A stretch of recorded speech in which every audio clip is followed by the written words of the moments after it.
But basically, when it comes to RCS, basically it's pass fail, and everybody was passing at the time we went into lockdown, which basically means as long as you continue to show passing effort, whatever that means, you will get credit for AP Physics. I don't foresee anyone not passing the class. However, I still need to be accountable. So for that, obviously we have our UT assignments that are things that you can do easily from home that I can easily collect, as well as I'm going to do weekly Google Forms questions. And they are going to be physics questions, whether it's a math answer or whatever else. It is going to be something that you're expected to do and complete it for correctness. But the most important thing is your name and your hour, and seeing that you're getting it done in each week. That way, in case someone else wants to come in and say, hey, did this person deserve a passing credit? I can say all their onlines were done, and every week they were involved because every week they got their work done. These Zoom meetings are entirely optional. I'm not taking attendance on a Zoom meeting. People come in, people come out. Your names don't all show up as it's, some of them I can tell, and others, your name isn't what I would expect. Your last name is missing, whatever else. So I'm not using Zoom for any kind of attendance. So the attendance will be Google Forms and UT. I'm going to put those into the grade book. Nothing's going to be assessed any weight. It's just going to be in there so that I have a very convenient spot to have all of my evidence, is what we'll call it. And so I'll have my own little code, whether it means like a 5 is it was turned in on time and correct, and a 4 was on time. I don't know, I might have a code to it, but I'm just going to have some numbers in there. You don't need to worry about what those numbers mean in terms of, oh man, that's an A, that's a B. That's not what that's for. That's just a code, so that if someone wanted evidence, I can say, well, look, all these numbers mean that they did everything on time or whatever else. So that's how we're going to do that. Yeah, in terms of grading, I'm going to assess things, and you're going to get percentage scores and all that kind of stuff, but nothing goes into any kind of a letter grade for this semester. The Zooms are optional. Obviously, you have one that's assigned to your particular class period, 1st through 6th hour. Everyone has, every hour has its own day and time slot. So obviously, this is the 3rd hour time slot. As you know, anyone can go to any of my Zoom meetings at any time, but they are optional. So just make sure you continue to learn. This week is nothing but I posted information and assignments and content. I posted it before spring break, which was kind of like during the spring break, and with the intention of not assigning anything new during this week. So anyone that decided to take a mental week away from everything, which is great, you're coming back here. Now you have a week to do what everyone else may have done last week. So this is just a week of reviewing. Everything is finished when it comes to electricity. Everything's all done and finished, which means that at this point, it's just review. Starting next week, I am going to begin posting magnetism stuff, little bits at a time. I don't want to overwhelm you because I want you to spend a lot of time studying for your test as well. But just because they're not testing the AP test on magnetism doesn't mean we're done. I don't teach AP exam, I teach AP physics. So we will continue. There will be some onlines, and as long as you're just kind of putting in the effort, that's all you need. You don't need to go above and beyond, you just need effort. That's all you need. So we will do that, and that'll start next week. Little bits of things online for you to kind of freshen up on your magnetism, so that way when you go off to university, you know a little bit about magnets. Seniors, you are done on the 15th of May. I really quite honestly don't think that we're going to be back to life as normal on the 15th of May. So seniors, I'm just going to say you can hang out with us 3 more weeks and get some more magnetism stuff. It's entirely up to you. But to me, and I know I'm old, but to me, I say, well, why not? It's 3 more weeks of just sitting back at your computer and watching some videos online so that you know about magnetism. That's entirely up to you. But seniors, again, my mentality is why not do yourself a favor, get ahead, because when you take physics in college and they say, here's magnetism, you'll have seen it. That's just my opinion. So May 15th rolls around, you are free and clear. You can call it if you want. So anyway, so that's everything that relates to us and Rochester Community Schools. So again, we will continue learning all the way through May, because it's what we do. That's what this class is about. When it comes to your AP exam, I have on the Google Classroom, if you take a look at your classroom section, I've got current, so week 3.1. So that's what was posted last week. Actually, I just put it here so that's a little bit nicer and neater to see, because I hadn't done that. So apologies if you're struggling trying to find everything last week. It's all consolidated here. If I roll up here, so exam review, this had been posted. Can I move this? I can. Let's get this out of the way. Okay. I had posted this under the stream, and now I have it under its own little section here. So just reminding you to keep up with your online reviews. There's going to be a few more that are coming out. I think the last couple, if they're only magnetism, I'm not going to post those, obviously. Log into College Board. So when you log in under your own login name and password, you should be able to see reviews and updates and content checks and all these different things. I don't know what it looks like from your angle. All I know is that I went on, I said, okay, all my AP kids, let's open up Unit 1 for mechanics. And I opened up the FRQ and the multiple choice. You're not going to have a multiple choice session on the test, but it's more content that you can do if you want. I don't know what it looks like for you, so get on there and try it out and give me feedback. Tell me, how it looks, or give me a screenshot or something. But get on there, do that, and then if you look at the screen, continuing. Every time I touch something, nothing works the way it's supposed to. Try this again. As I scroll down, this right here is a link showing you a basic test information. This one right here, I basically went through, and any link I thought was useful, I tried to get it in one spot for you. Open note tips. So if I go to here, so you can see, let's move this back over here. So you can see lots of information here. So be 45 minutes long. Students will need 30 minutes.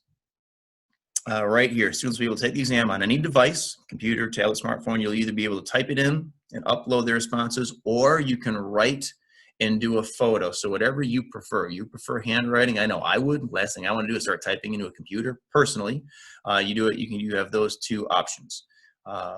You click on this one.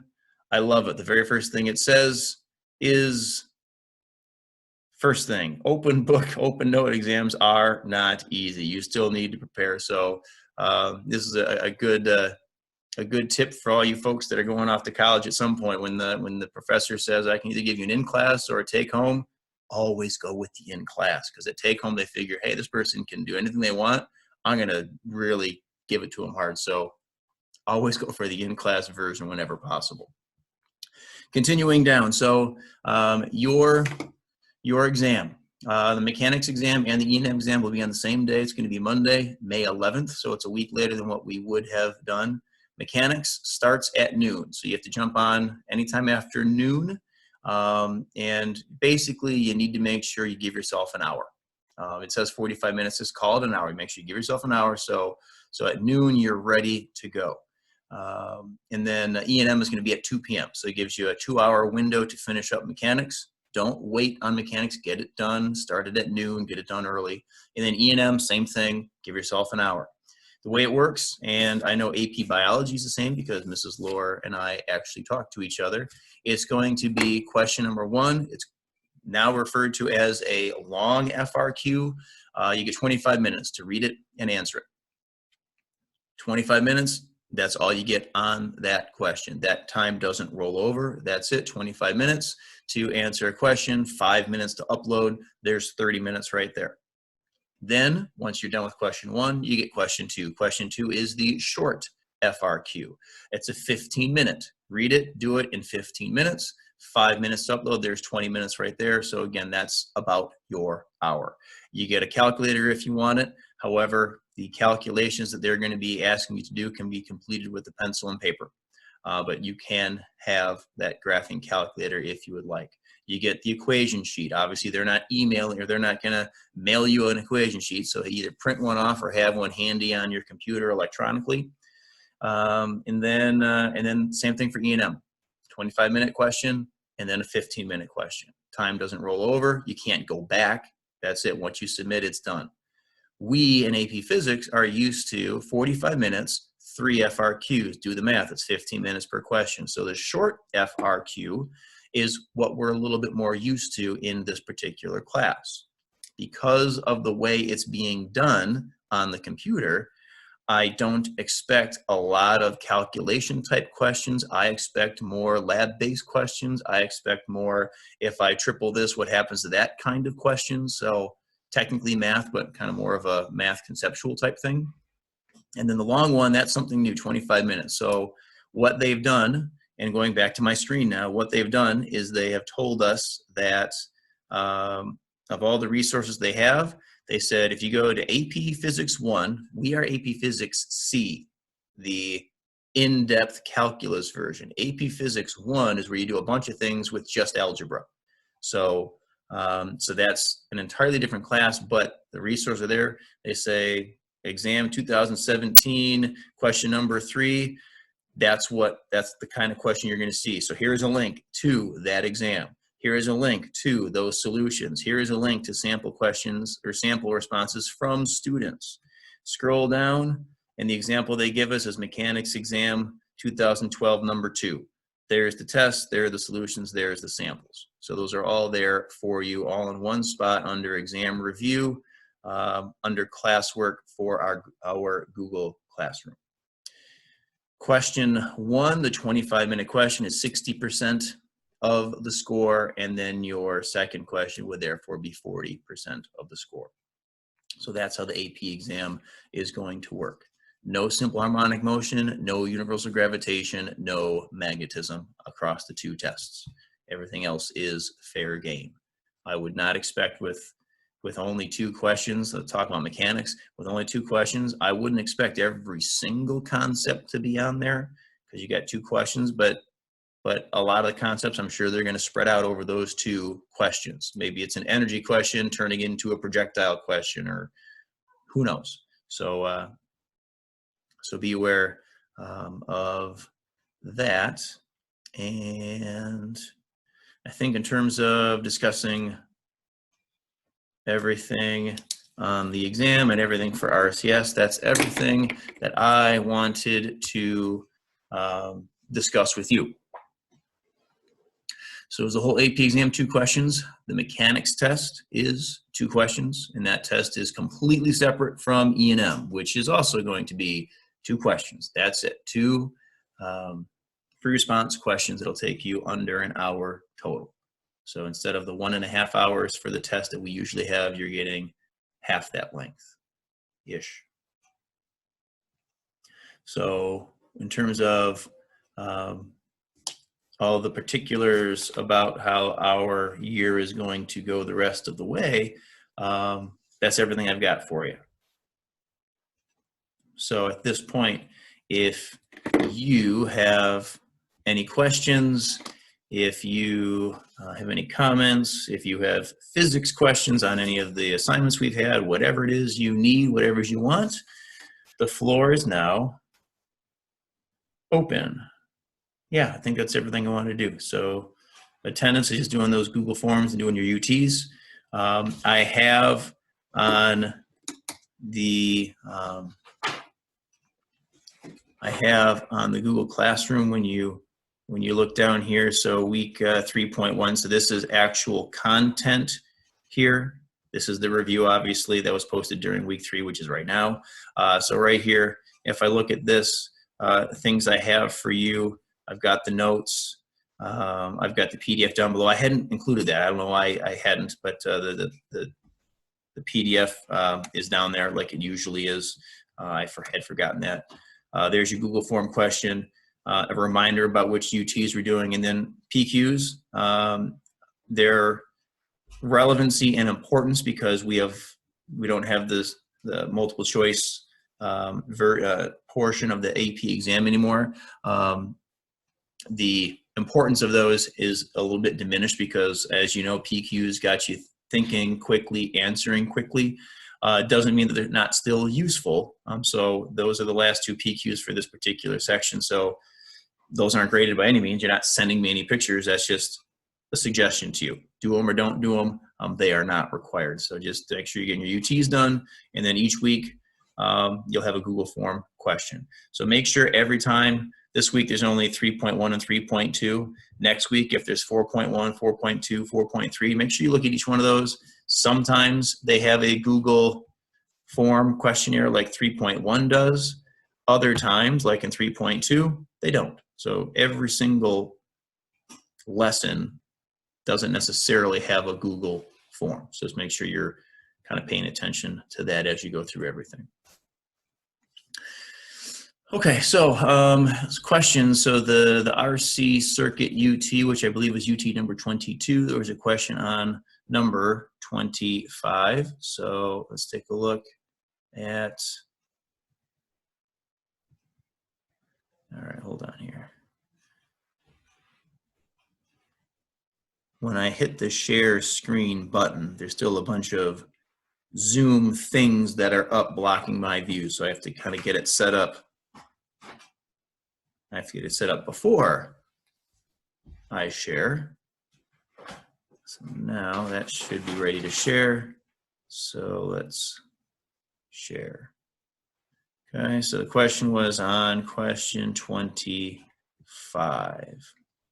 So coming down, where are we at right here? Question number 25. So we have the current in a two-loop circuit. So what we have is we have I1, I2, and I3 all given to us in terms of direction, so we don't have to make a guess or a choice on those. Find the current I1 in the resistor here. Any of the resistors, they all have the same. This whole branch has the same current I1 in the bottom of the circuit between the two power supplies. It's a three-part question. Find I2 and find I3. Okay, so notice everyone's questions and numbers and values are going to be different, but notice that this one right here has an answer that is a negative. Remember, a negative just means opposite. So in my question, and I don't want you to assume that it's automatically for yours, so make sure you do yours properly, but in this question, they said I2 is going to be pointing to the left, and with a negative answer, it looks like the current's actually flowing to the right when we get done and do all the math. So, so keep that in mind when you're doing that. A negative answer is a possibility. So to do this one, what I'm going to do is I'm going to set this thing up first with the junction rule. So if you follow my cursor along, I1 goes into this junction right here. So does I2. So my very first equation is going to be, let's see here, I'll write it on a sheet of paper just so that maybe I can post this later on. So my very first equation is going to be the junction rule that says that I1 plus I2 is going to equal I3. And that's going to be essential for solving this, because if I don't have that, then my solving, everything just cancels out. Now what I need to do is I need to look at the bottom loop. I see one bottom loop here. I see a top loop, and I see an outside loop. All three of them is going to give me three different loop rules. So I'll have three equations for my three loop rules plus the junction rule. And then what I do is I do some substitution and I go through and start solving. You might decide to use matrices. That's up to you, whatever your math skill, wherever your math skill lies. So what I'm going to do is I'm going to start with what I think are the easy ones. When you analyze a loop, you have to pick a direction of analysis. I'm going to start with the top loop.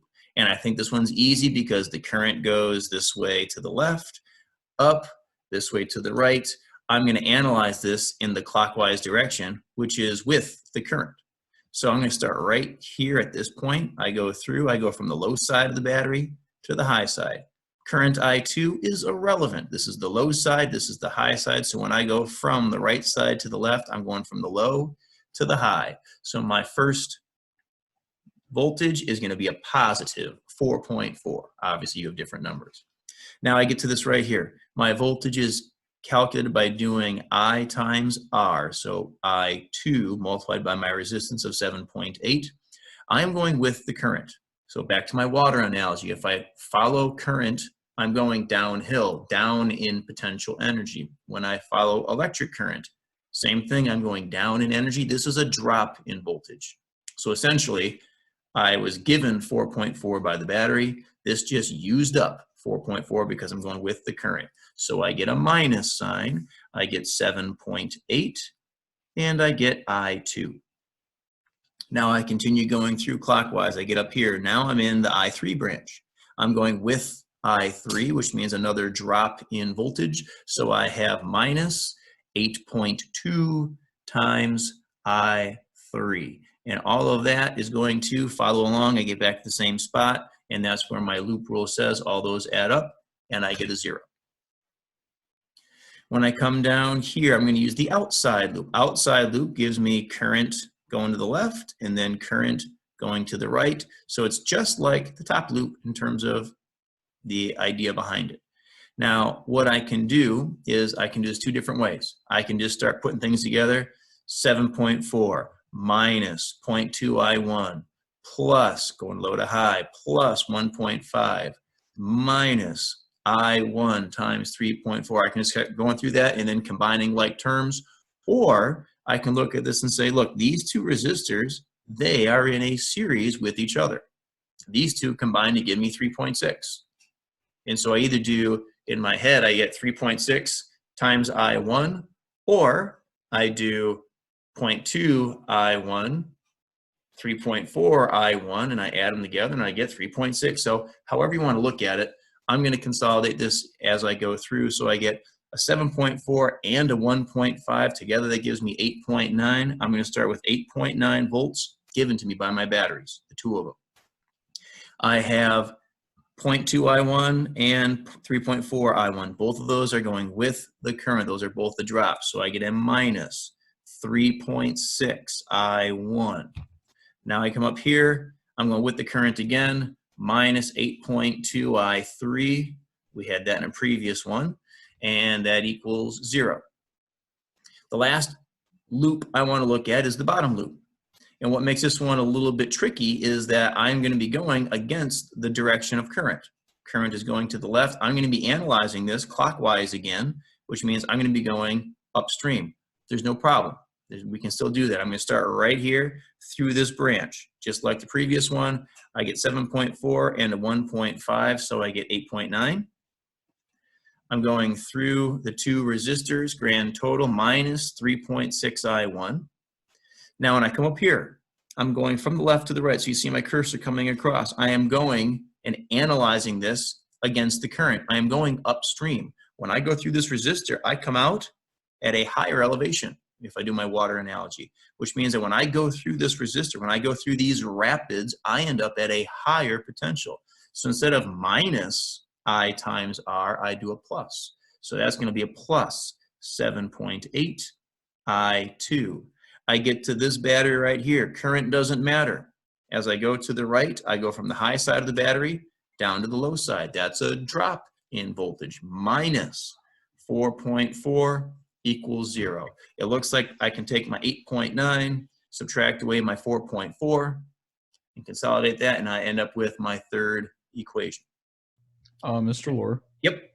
So what's like in a real resistor, how come it adds potential? Because I know like the analogy, and I know that it's like because you're going the opposite direction, but This voltage. This resistor is still using up voltage, but when we do a loop rule, we have to actually go in a direction. So as I go this way, my water analogy, water is still flowing downhill. I just happen to be walking against the current as I'm analyzing the water.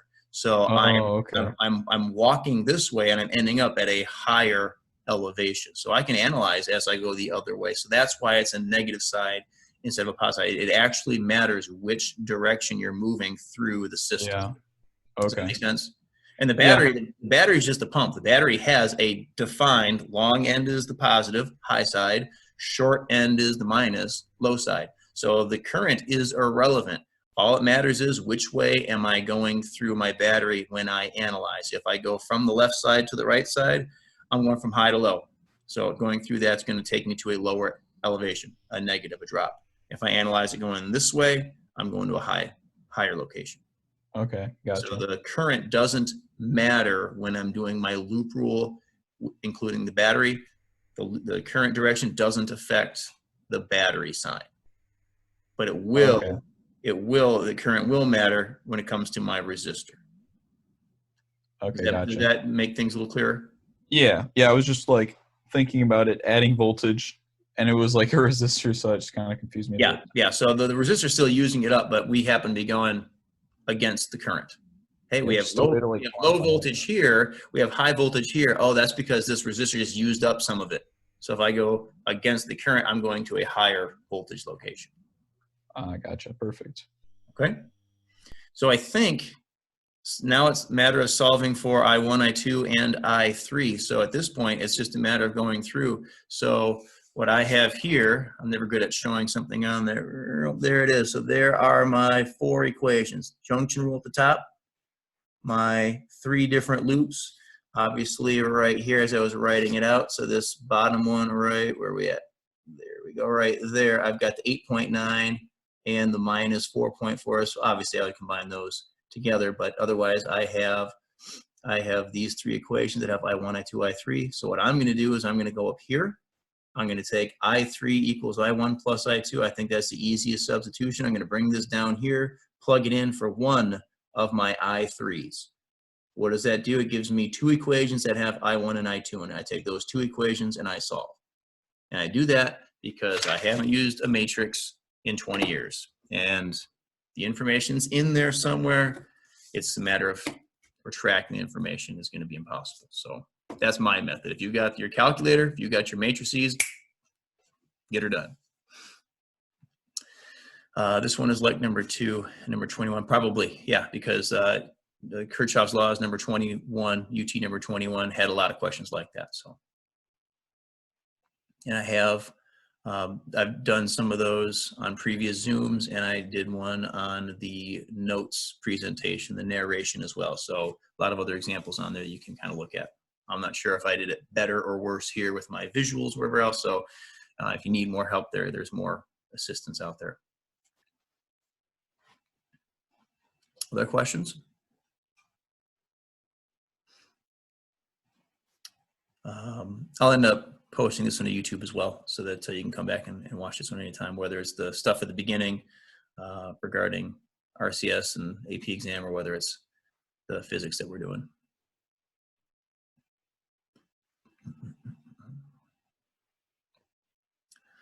Any others out there? So if you have questions, Remind is going to be the best way. I did just last night, I think my son has my phone, I did put Google Classroom on my phone. So I suppose you could probably do the same if you haven't already, but I did that so I have quicker access to look at the stream and see if anything has been posted by you guys as students. But quite frankly, it's still quicker, I think, just to send me a Remind, and then I can answer it somewhere else for all to see, or I can send you an answer or whatever else.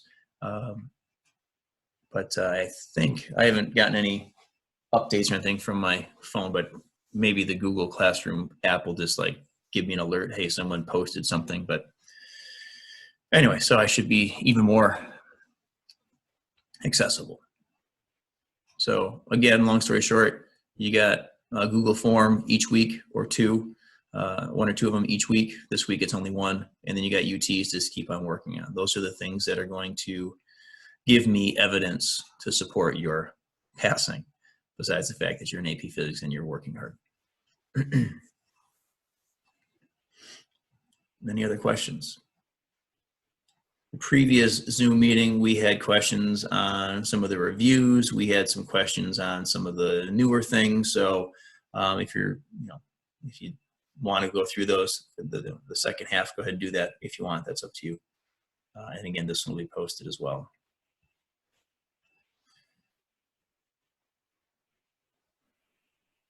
All right. Well, thank you for coming today. And again, every Monday at 10 and every Monday at 1 and Wednesday at 10. Those are available to you. And if there's ever a time where as a group you want to do an extra one on a Tuesday or on a Thursday during that doesn't conflict with any of the other hours, we can definitely make that happen. So if some students want to set one up, not set one up, if you want to text me or tell me and say, hey, can we set one up for this time? 5 of us can make it. I'll send it out to everybody and we'll do it as long as the time works for me. So we can do those. We can do that as well. So we can do this as often as we want. I will not do them during someone else's class period. I will not do it, during fifth hours. I'm not going to do that. Number one, I have my own fifth hour to do, but I don't want any of you to feel like you have to skip one of your other class period sessions for this. So we can do them. I'm okay with doing them after 3 o'clock on a Monday, Wednesday, Friday. I'm not doing anything, or a Tuesday or a Thursday. I do have my own Zoom meetings that we have as a staff and as AP teachers and other things that are around. So I do have some other obligations that are time sensitive, but I can set those up for anyone that wants. Even if it's just one of us, 2 of us, whatever, doesn't matter to me.